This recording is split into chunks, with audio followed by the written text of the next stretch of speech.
और अब बात उस देश की करते हैं जिसमें खलीफा का राज है, जो कट्टरता का सबसे बड़ा मुल्क माना जाता है। उसी देश में अब खलीफा का अंत होने की शुरुआत हो चुकी है। हम बात कर रहे हैं ईरान की, जहां सड़कों पर लाखों लोग उतरकर खलीफा के लिए मौत मांग रहे हैं। तो क्या 2026 में ईरान खलीफा मुक्त होने जा रहा है? महिलाओं के हाथ में उतरा हुआ हिजाब और हिजाब को लेकर किया गया ये प्रदर्शन बता रहा है कि 2026 में ईरान ने खलीफा मुक्त होने की ठान ली है। ईरान के खलीफा खामेनेई जिस अवाम के जहन में हर रोज जहर भरता जा रहा था, आज वही जहर उस पर भारी पड़ने लगा है। ईरान में यह हाल हो गया है कि खामेनेई मुर्दाबाद के नारे लग रहे हैं। खामेनेई के लिए प्रदर्शनकारी मौत मांग रहे हैं, पत्थरबाजी हो रही है, सरकार के खिलाफ हजारों लोग सड़कों पर हैं, पुलिस से भिड़ंत हो रही है और पूरा देश मानो जंग का मैदान बना है।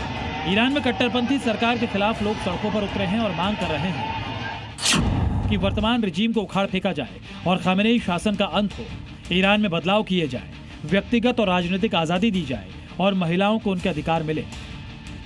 यानी जिस कट्टरता के जाल में इतने सालों तक खामेनेई ने ईरान की जनता को जकड़ रखा था, अब वही जनता उससे आजादी मांग रही है।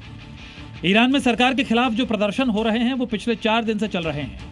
3 दिन तक ये शांतिपूर्ण रहे, लेकिन चौथे दिन यानी नए साल के दिन ये प्रदर्शन हिंसक हो गया।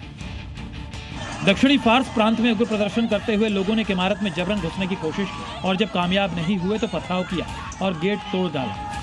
इसके बाद सुरक्षा बलों ने प्रदर्शनकारियों पर गोलियां भी बरसाई, जिसके बाद अब ये और उग्र रुख अपना चुका है।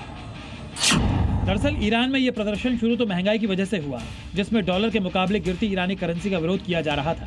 महंगाई प्रतिशत 50% के खिलाफ लोग सड़कों पर आए। इन प्रदर्शनों की शुरुआत राजधानी तेहरान से हुई, जो अब कराज, हमेदान, केशम, मलाड, इस्फहान जैसे कई और बड़े राज्यों में फैल चुका है। और अब बात आर्थिक से ज्यादा कट्टरपंथ से आजादी पर आ चुकी है। दबाव बढ़ रहा है तो सरकार भी बातचीत की बात कर रही है। सरकार चाहे जितनी बातचीत की कोशिश कर रहे, लेकिन सच तो यह है कि ईरान का जेंजी अब जाग चुका है और उसे खलीफा के तौर तरीके पसंद नहीं। जैसे आतंकवाद का कोई धर्म नहीं होता ना, वैसे कट्टरता की भी कोई बाउंड्री नहीं होती। कुछ लोग भारत में भी कट्टरता फैलाने की कोशिश में हैं। मुंबई से सटा महाराष्ट्र का पालघर, जहां एक भाईजान पाकिस्तान का गाना बजा रहा था। दरअसल एक सैलून में पाकिस्तानी गाना बजाया जा रहा था और जानते हैं, इस पाकिस्तानी गाने में कश्मीर के खिलाफ विवादित शब्दों का इस्तेमाल किया गया था।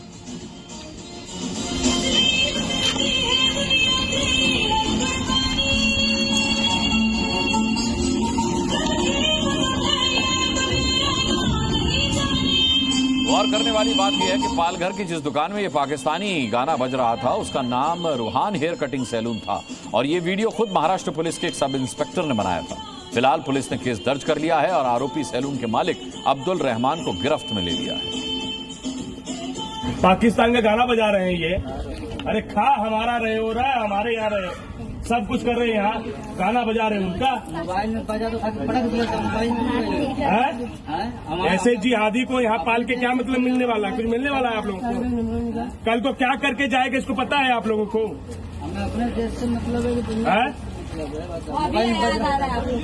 अरे हम यहाँ नहीं थे मैडम, इतना 1-1 मिनट तो गाना बज रहा है, इतना प्यारे पाकिस्तान से।